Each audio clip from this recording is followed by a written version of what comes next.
A primeira vez que o lobo negro se enrolou nos pés descalços de Wren Hollis, ela estava sentada na beira da sua cama no alojamento dos canis, esfregando calor nos dedos dos pés com mãos que cheiravam a lavanda e gordura de ganso.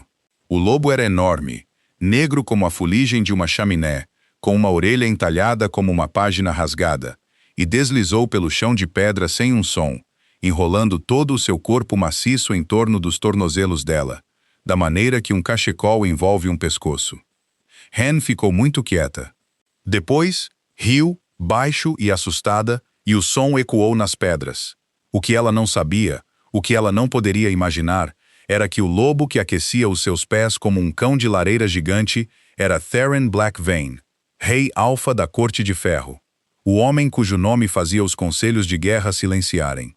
O homem que uma vez encarou um alfa rival por 11 minutos sem piscar, até que o outro lobo se virou no chão do seu próprio salão.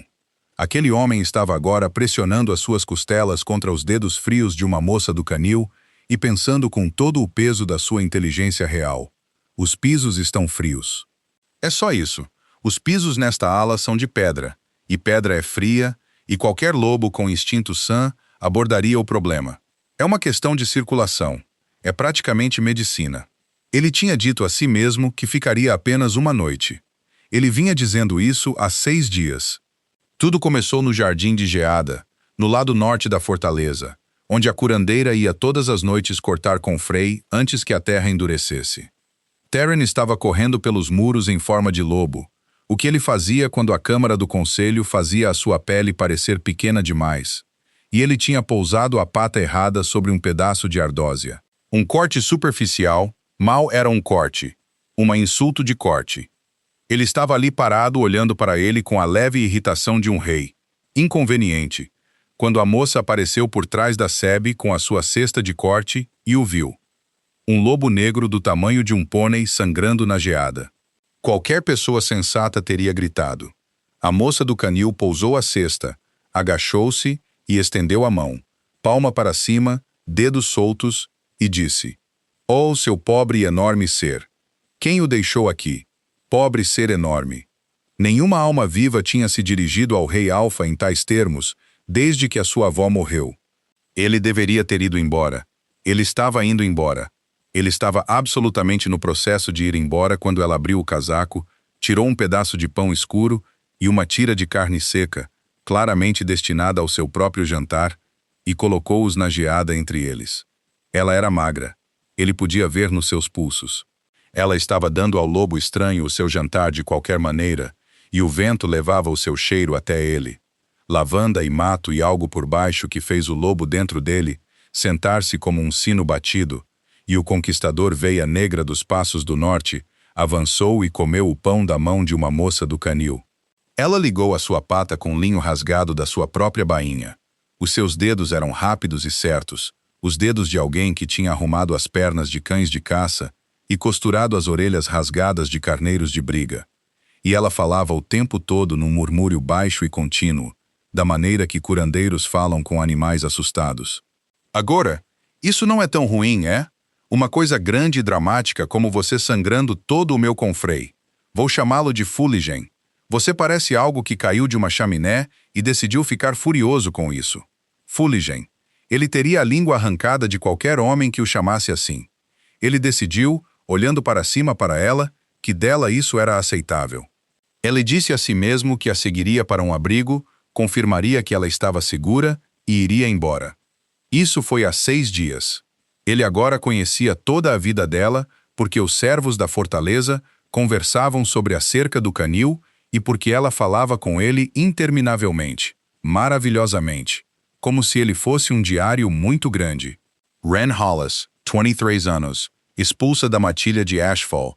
3 invernos se passaram, e ela tinha lhe contado por que na 4ª noite a sua voz tornou-se plana da maneira que as vozes ficam quando uma ferida cicatrizou torta. Durante o confronto na fronteira, um filhote da matilha inimiga foi deixado para trás na retirada, pata traseira estilhaçada, gritando na neve. Wren o esfolou, alimentou-o, carregou-o até as pedras da fronteira e colocou-o onde a sua própria espécie o encontraria. Por isso, o seu alfa nomeou a traidora à frente da matilha reunida. E a sua tia não disse nada, e os seus primos não disseram nada, e o silêncio tinha sido pior do que os gritos. Ela tinha caminhado para sul com uma bolsa de curandeira e a receita de unguento de lavanda da sua mãe, e nada mais. E o mestre dos canis da Corte de Ferro, um homem prático, a contratou porque ela podia retirar um filhote de brecha às 2 da manhã e nunca reclamou do frio. O frio. Essa era a questão. A sua cela fora do alojamento dos canis tinha um chão de pedra e um braseiro que o mordomo enchia com o carvão mais barato, o tipo que soltava mais fumo do que queimava, e os seus pés estavam sempre frios. Ele tinha uma solução para este problema. A solução era 86 quilos de lobo real enrolados nos seus tornozelos todas as noites. E se o seu beta descobrisse, Theron tinha decidido que simplesmente exilaria, executaria ou promoveria o homem para algum lugar muito distante. As suas patas já estão curadas há muito tempo, sabe? Disse Ren agora, mexendo os dedos dos pés contra o seu flanco. Não está a enganar ninguém, fuligem. Você só gosta de estar aqui. O lobo deu-lhe um olhar de dignidade ferida e não se moveu. Tudo bem, disse ela. Puxou o cobertor sobre os ombros e deslizou para a cama, e os seus pés frios enterraram-se contra o seu lado como dois pequenos animais determinados. E o rei alfa da Corte de Ferro fechou os olhos e pensou: mais uma noite. Mais uma noite. E depois eu paro esta loucura para sempre. Eu estava errada.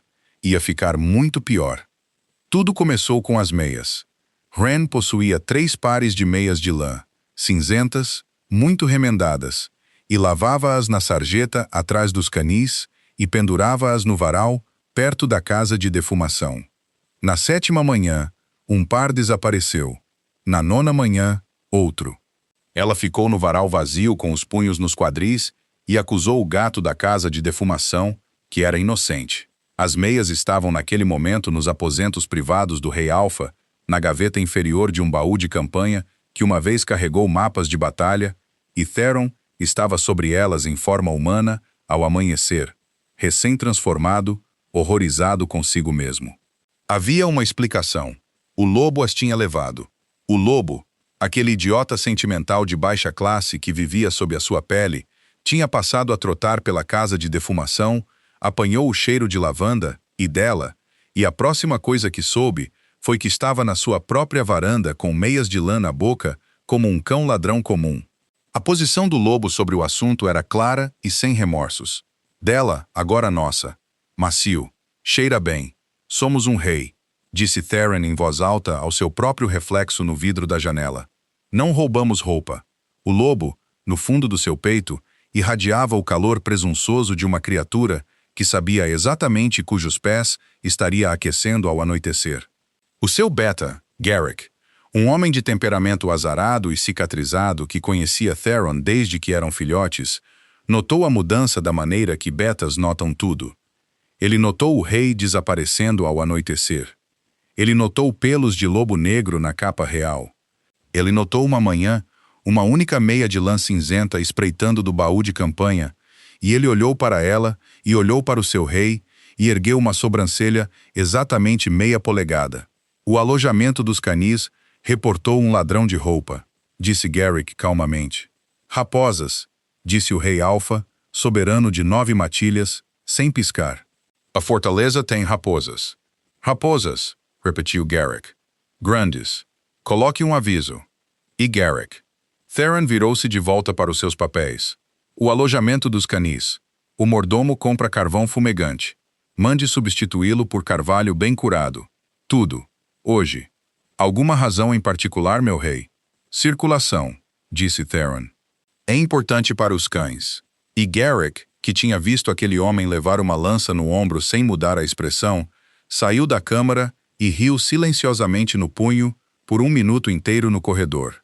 Depois vieram os presentes, porque o lobo, tendo garantido os seus pés e as suas meias, decidiu que a fêmea deveria ser provida.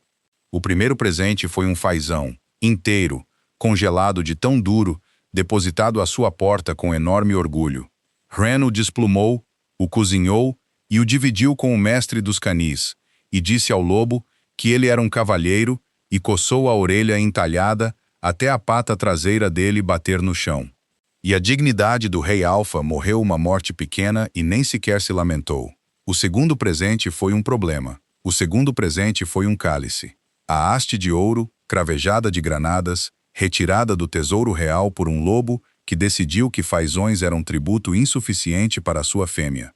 E quando Ren abriu a porta e o encontrou brilhando na pedra, ela fez um som como uma chaleira e o agarrou para dentro e andou pela sua cela com ele embrulhado num trapo. Theron, sussurrou ela, com os olhos selvagens, para o lobo espalhado pela sua cama, como se ele a possuísse, o que em todos os sentidos legais ele possuía. Esta é a marca do rei na base. Este é o rei. Eles enforcam pessoas. Onde você conseguiu isso? O lobo olhou para o teto. Você tem que levá-lo de volta. Você pode levá-lo de volta? Você sequer me entende? Oh, santos! Estou pedindo a um lobo para devolver bens roubados do tesouro. Ela o contrabandeou para o corredor do tesouro na manhã seguinte, escondido numa cesta de frascos de linimento, suando, ensaiando desculpas, e deixou-o no parapeito de uma janela onde um guarda o encontraria. O guarda o encontrou. O relatório foi para o rei. O rei leu o relatório do cálice misteriosamente devolvido com um rosto completamente sério e disse: curioso, nenhuma investigação necessária. E Garrick nem sequer se deu ao trabalho de levantar a sobrancelha desta vez. A terceira escalada foi o banho. Foi culpa de Ren, para ser justo. Ou pelo menos foi o que Theron disse a si mesmo pelo resto da sua vida. Fuligem tinha voltado de onde quer que tivesse desaparecido ao amanhecer, com lama de rio seca no seu pelo e algo indescritível enrolado no seu ombro esquerdo. E Ren olhou para ele, apontou para a grande banheira de cobre para cães e disse: o rei Alfa da Corte de Ferro não toma banho em banheiras de cães. O rei Alfa da Corte de Ferro entrou na banheira de cães. Ela derramou água morna sobre as suas costas com um balde de madeira e trabalhou sabão de lavanda no pelo negro com ambas as mãos, dedos fortes cavando até a pele. E ela esfregou atrás da orelha entalhada e sob o queixo, e contou-lhe sobre a sua mãe, que a ensinou a receita do unguento e morreu tossindo no inverno, quando Ren completou 15 anos, e sobre como ela costumava pensar que ser expulsa era a pior coisa que lhe tinha acontecido. Mas ultimamente ela não tinha tanta certeza. Não era o melhor porque Ashfall nunca tinha sido quente. Não realmente. E este canil cheio de correntes de ar, com os seus cães e o seu gato da casa de defumação e o seu lobo vira-lata ridículo, parecia mais uma matilha do que a sua matilha alguma vez tinha parecido. Theron sentou-se na banheira com sabão nos ouvidos e entendeu que estava em apuros catastróficos, porque aqui estava a outra metade disso, a metade diurna, a metade que fazia o lobo dentro dele andar. Andar e lamentar. 2 vezes agora, ela tinha sido convocada perante ele em forma humana. Uma vez quando o seu falcão de caça rasgou uma asa e o falcoeiro estava bêbado, e o mestre dos canis disse: a moça Hollis tem as melhores mãos da fortaleza. E ela tinha vindo para a sala de consulta e ficou diante do seu rei, com os olhos baixos e os ombros tensos, e tratou o falcão com aqueles mesmos dedos certos. Enquanto Theron estava a 90 centímetros de distância, irradiando autoridade fria, porque ele não sabia fazer mais nada naquele corpo, ela tinha tido medo dele. Ele tinha cheirado isso nela, sob a lavanda. Medo dele, o homem. Enquanto todas as noites ela dormia com os pés enterrados no seu pelo. Será que é tudo, meu rei? Disse ela ao chão. E Theron, que poderia ter dito qualquer coisa, que queria dizer que o carvão do seu braseiro era um insulto, e que ele tinha corrigido isso, e que ele sabia sobre Ashfall, e que eles eram tolos, e que ela estava quente, ela era a coisa mais quente em toda esta corte congelada, tinha dito, sim, vá. Naquela noite, o lobo trouxe-lhe ambos os pares de meias roubadas e deixou-as no seu colo como um pedido de desculpas, e ela riu até chorar, sem nunca saber de quem era o pedido de desculpas. O quase desastre aconteceu na 3ª semana. Ela estava esfregando unguento numa cicatriz antiga no ombro do lobo, uma longa e pálida linha sob o pelo negro, e as suas mãos abrandaram. Isso é estranho, murmurou ela. O rei tem uma cicatriz bem aqui. Eu vi na colheita quando ele prestou o juramento, com o ombro descoberto, mesmo lado, mesmo comprimento. Os seus dedos traçaram-na. O lobo tinha ficado rígido como uma pedra de lareira, a mesma forma, até um silêncio em que o destino da dignidade de um reino pendia por um fio. Então Hen riu de si mesma e coçou a sua orelha. Ouça-me, depois vou dizer. Você tem o mesmo ar carrancudo dele. Embora tenha, sabe? Você tem exatamente o mesmo ar carrancudo dele. O lobo suspirou. O lobo dentro dele tomou nota de usar um manto em todas as futuras assembleias até o fim dos tempos. A confusão, quando chegou, veio numa carruagem dourada com estandartes de raios de sol, e o seu nome era a delegação de Sunfall. O príncipe Cassian da Alcance do Sul chegou com 40 cavaleiros, a sua irmã, a Lady Seraphine, e uma proposta comercial que todos na corte entenderam ser uma proposta de casamento, vestida com roupas de proposta comercial. Seraphine era, aliás, bela como a geada, loira prateada e precisa, e o conselho queria o casamento tanto quanto homens a afogar se querem corda, grãos, paz na fronteira. Um rei alfa de 31 anos sem lunar e sem herdeiro. Os anciãos andavam a cercar o assunto há 2 anos, e agora a corda estava aqui no grande salão a fazer uma vénia. Theron suportou o banquete de boas-vindas com a expressão de um homem a ser preparado para um caixão. Foi Cassian quem causou o primeiro incidente. O falcão do príncipe, um elegante saca do sul, tinha adoecido na estrada, e alguém disse a alguém que disse ao príncipe que a corte de ferro tinha uma moça com as melhores mãos da fortaleza. E assim Hen foi convocada para a sala de consulta novamente, e o príncipe Cassian veio com ela, e ele era tudo o que Theron não era.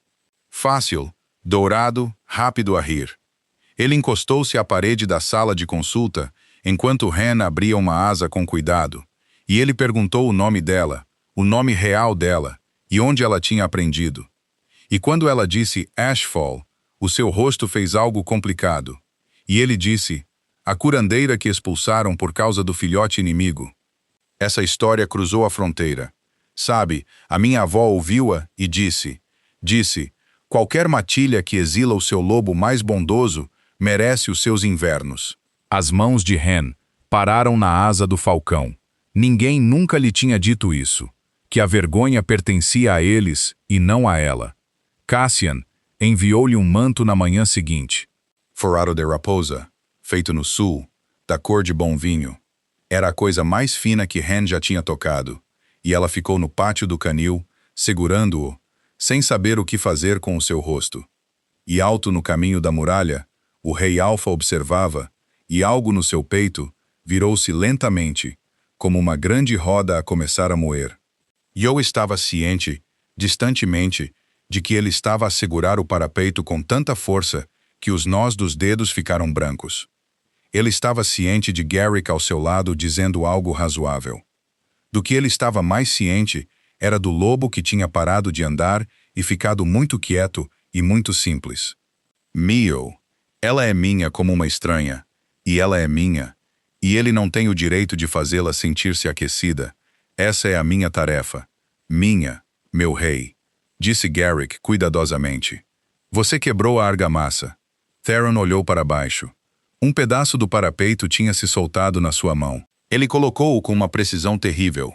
Envie à curandeira do canil um par de botas de inverno, disse ele, forradas de pele. As melhores que o sapateiro tem. Da coroa. De ninguém, sem marca. Uma pausa. E descubra quanto tempo a festa de Sunfall pretende ficar. As botas chegaram à porta de Ren sem bilhete, e ela virou-as e revirou-as e perguntou ao mestre dos canis, e aos médicos, e ao rapaz da casa de defumação, e ninguém sabia. E naquela noite, ela segurou uma bota em frente ao lobo negro e disse, a coisa mais estranha, fuligem.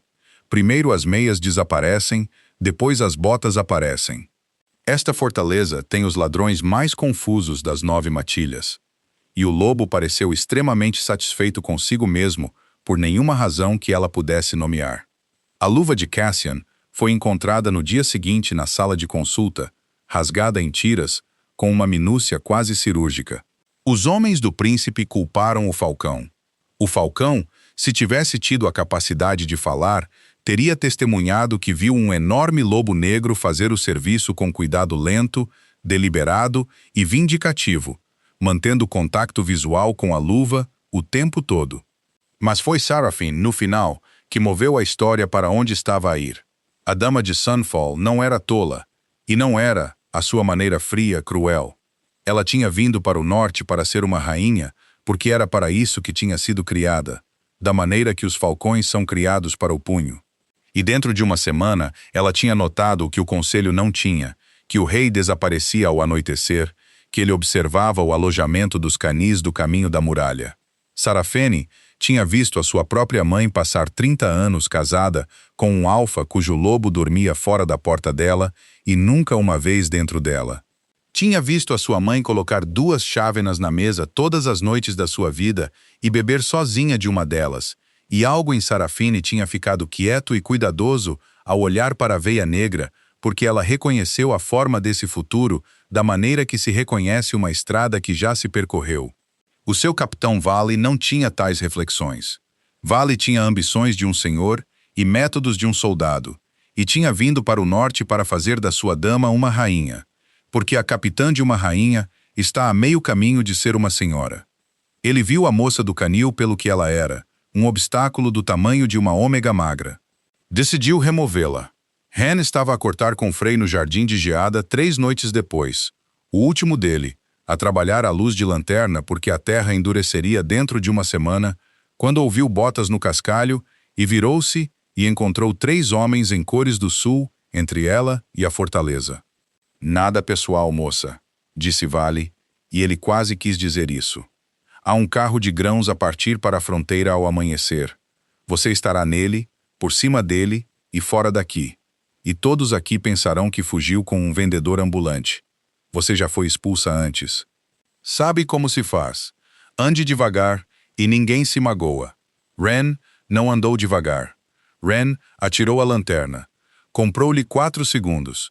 Chegou até a Sebe em Yu, antes de um punho fechado nos seus cabelos, e a puxou do chão, e ela atingiu a geada com força suficiente para ver branco. E ouviu claramente tecido a rasgar, a sua própria manga, e um homem a praguejar. E então ouviu algo mais. Ouviu a Sebe a desmoronar-se. O lobo negro não rosnou. Essa era a coisa terrível, pensou ela mais tarde. Fuligem sempre resmungava, gemia, suspirava como um velho oprimido. A coisa que atravessou a Sebe não fez nenhum som até atingir o primeiro homem. E então, os únicos sons no jardim de geada foram soldados do sul a gritar, e um som úmido como o mundo a rasgar-se. Vale era um veterano. Vale tirou a sua espada. Vale usou um virote de besta da arma do seu segundo homem como distração. E o virote atingiu o lobo alto no ombro, e o lobo cambaleou, e Vale avançou rápido e baixo com aço contra um animal ferido, contra o seu lobo. E Hen gritou, Fuligem, não, corre! E o lobo não correu. O lobo levantou-se, não da maneira que os animais se levantam, mas da maneira que uma onda se levanta antes de quebrar. Pelo negro escorreu como água derramada. Ossos moveram-se por baixo, com um som como madeira verde a dobrar. E entre um batimento cardíaco e o próximo, não havia lobo no jardim de geada. Havia um homem, com o ombro nu na escuridão gelada, o virote de besta enterrado no músculo abaixo da sua clavícula. Cabelo negro, olhos a capturar a última luz da lanterna caída, e mesmo a sangrar, mesmo a meio caminho de se transformar, com o lobo ainda nos dentes. Todo homem naquele jardim sabia exatamente quem ele era, porque só existe uma cara nas 9 matilhas que estampa as moedas. O braço da espada de Vale simplesmente parou, como um relógio para. Meu rei, sussurrou ele. Ajoelhe-se, disse Theron Blackvein. E a palavra não foi alta. E todos os 3 homens caíram na geada, como se os seus fios tivessem sido cortados. Então, ele virou-se. Virote, sangue e tudo. E olhou para Ren. Ela estava sentada na confreia arruinada onde tinha caído. Ela olhou para o rosto dele. Ela olhou para a cicatriz no ombro dele, a longa linha pálida. Mesmo lado, mesmo comprimento, mesma forma. Brilhante à luz da lanterna, ao lado da pena negra do virote. Ela olhou para a maneira como ele estava de pé entre ela e os soldados, precisamente da maneira como o lobo tinha dormido entre a sua cama e a porta todas as noites durante um mês. Ren, disse ele, o nome dela na sua voz pela primeira vez. Você comeu o meu jantar, disse ela. A sua voz saiu muito pequena e muito estranha. No jardim de geada naquela primeira noite. Esse era o meu jantar, e eu deito, e você é o rei. Ren, eu dei-te banho. A sua voz subia agora, ganhando cor como um fogo a pegar na banheira de cães com o sabão de lavanda. Esfreguei as suas orelhas. Contei-lhe sobre a minha mãe. Contei-lhe tudo. Contei-lhe coisas que nunca disse em voz alta a uma alma viva, porque você era um lobo. Porque você não podia. Porque era seguro. E você sentou-se lá na minha cama todas as noites a ouvir. Você absoluto. Você enorme. Você rei. Os guardas já tinham chegado. Os da fortaleza, entrando no jardim com tochas. E Garrick à frente deles, avaliando a cena, os sulistas ajoelhados, o virote no seu rei, a pequena e furiosa ômega, e chegando instantaneamente e corretamente à conclusão a que tinha chegado semanas antes. As meias, disse Ren, com o horror crescente de uma mulher a fazer contas. O ladrão de roupa. Não havia raposas. Havia? Nunca houve raposas. Não houve raposas, admitiu Theron. O cálice do tesouro. Eu contrabandei o cálice do próprio rei para passar pelos próprios guardas do rei para proteger um lobo que era o rei. Você foi muito corajosa sobre isso. As botas fui eu. O carvão de carvalho fui eu. O incidente com a roupa. Todos os 3 incidentes com a roupa também eu. Ele estava a balançar ligeiramente. Havia muita sangue. Ele não parecia considerar isso relevante. Ren, eu pretendia ficar uma noite. Uma noite. Tenho saído, disse o rei Alfa da Corte de Ferro, todas as manhãs durante um mês. E então os seus joelhos cederam, e foram precisos Garrick e 2 guardas para o apanhar. E a última coisa que ouviu antes de a escuridão o cobrir foi Ren Hollis, a gritar por água quente e linho limpo. E levem-no para dentro, seus idiotas. Cuidado com o virote. Numa voz que esperava ser obedecida, e foi. Ela tirou o virote dele sozinha. Ela ainda estava furiosa. Estes factos não estavam em conflito. Ela embalou a ferida com o unguento da sua mãe, enquanto os médicos da corte pairavam e objetavam, e eram ignorados. E quando ele acordou na segunda manhã, ela estava a dormir numa cadeira ao lado da cama real com os seus pés perpetuamente frios, encolhidos debaixo dela. E no momento em que ele se mexeu, ela abriu os olhos e disse, não. Não o quê? Qualquer coisa de rei que você esteja prestes a fazer, convoque-me. Explique-me. Decrete algo sobre mim. Não.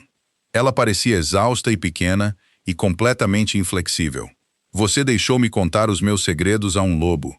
Você sabia e você ficou e deixou-me. Isso não foi obra do lobo. Isso foi seu. Sim, disse ele. Nenhuma desculpa oferecida. Ela esperava desculpas. O urso, sim, atirou-me para o lado.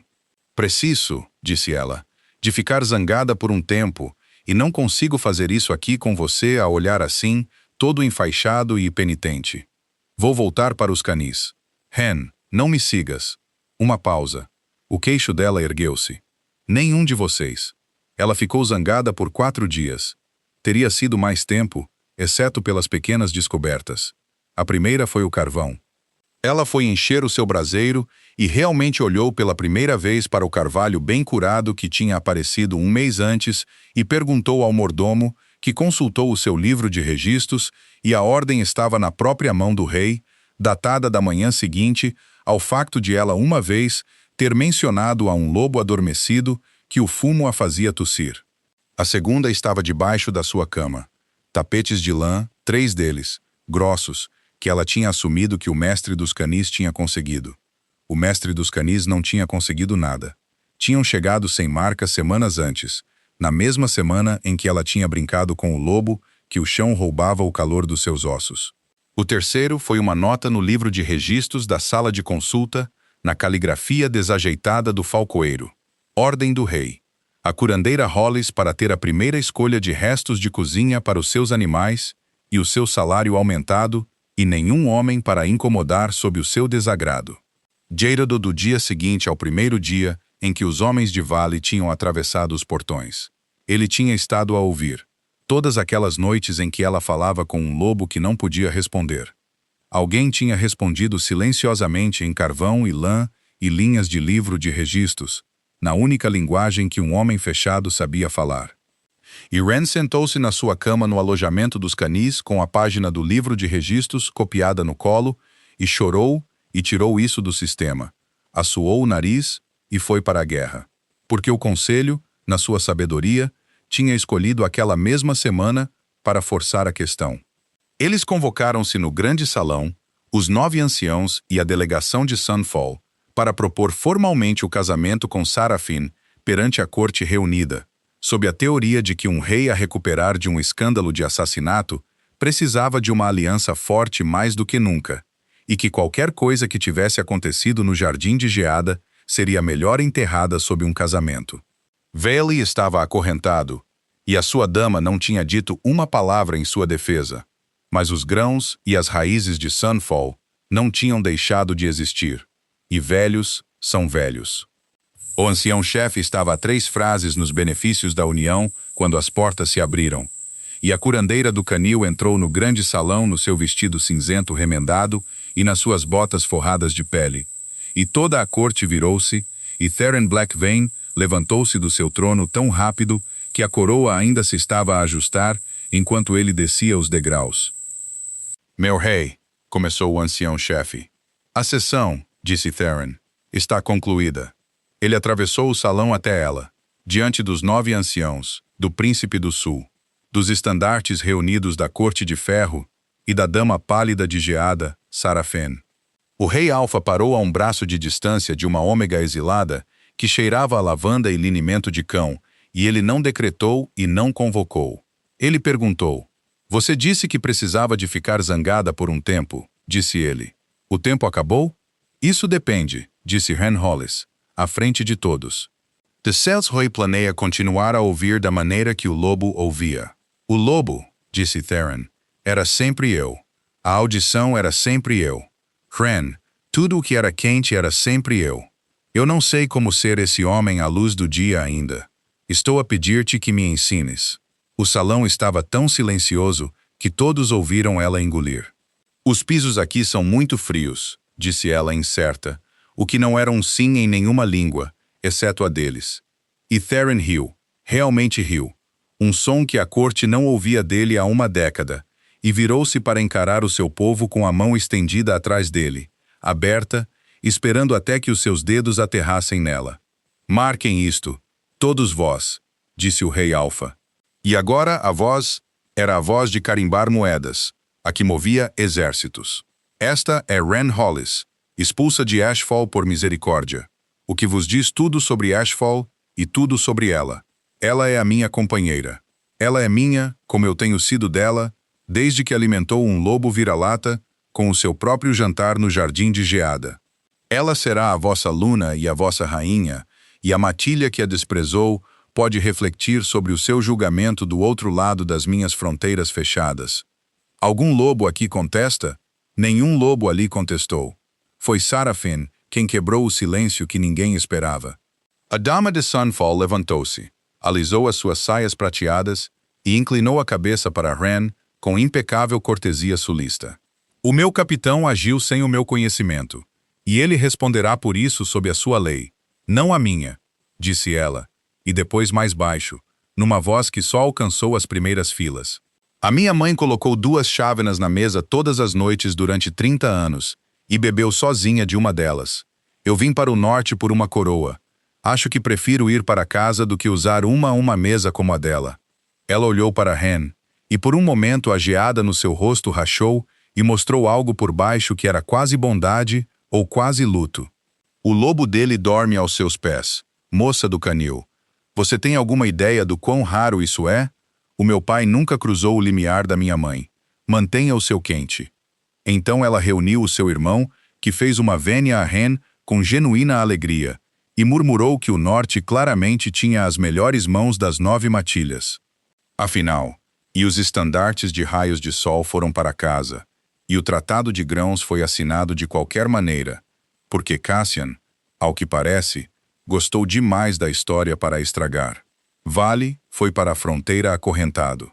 O Alfa de Ashfall enviou uma carta meses depois, cheia de palavras cuidadosas sobre reconciliação, agora que as circunstâncias tinham mudado. Ren leu-a 2 vezes, arquivou-a no braseiro e aqueceu as mãos sobre ela. E essa foi toda a redenção de Ashfall, porque alguns matilhas nunca aprendem, e ela tinha parado de precisar que elas aprendessem. A cerimônia de acasalamento foi realizada no primeiro Thor, e toda a corte cheirou a lavanda por 1 semana, e é aí que uma história menor terminaria. Esta termina no alojamento dos canis, porque a nova luna da Corte de Ferro ainda ia lá todas as noites para verificar a cadela prenha e esfregar linimento nas ancas dos velhos cães de caça, e discutir com o gato da casa de defumação. E numa dessas noites, 1 ano e 1 estação depois do jardim de geada, ela sentou-se na sua velha cama, na sua velha cela de pedra, agora absurdamente mobiliada com 3 tapetes de lã e um braseiro de carvalho bem curado, e tirou as botas para esfregar os pés, por puro hábito, embora os aposentos reais no andar de cima fossem os quartos mais quentes da fortaleza. E um enorme lobo negro com uma orelha entalhada fluiu pela porta sem um som, exatamente como naquela primeira noite, e enrolou todo o seu corpo maciço em volta dos seus tornozelos, e suspirou profundamente, como um rei a cumprir um dever sagrado, e pousou a sua pesada cabeça sobre os seus joelhos. Ren coçou a orelha entalhada. A pata traseira bateu no chão. Lá no fundo do seu peito, o lobo ressonou baixo e constante como uma lareira. As suas patas já estão curadas há muito tempo, sabe? Disse ela suavemente. Ao lobo, ao rei. A ambos. Não está a enganar ninguém. Você só gosta de estar aqui. O lobo pressionou-se mais contra os seus pés, que estavam, para constar, perfeitamente quentes. As falhas, disse o lobo do rei Alfa, da única maneira que um lobo pode dizer qualquer coisa, com todo o peso do seu corpo enrolado na única matilha que ele alguma vez tinha escolhido, são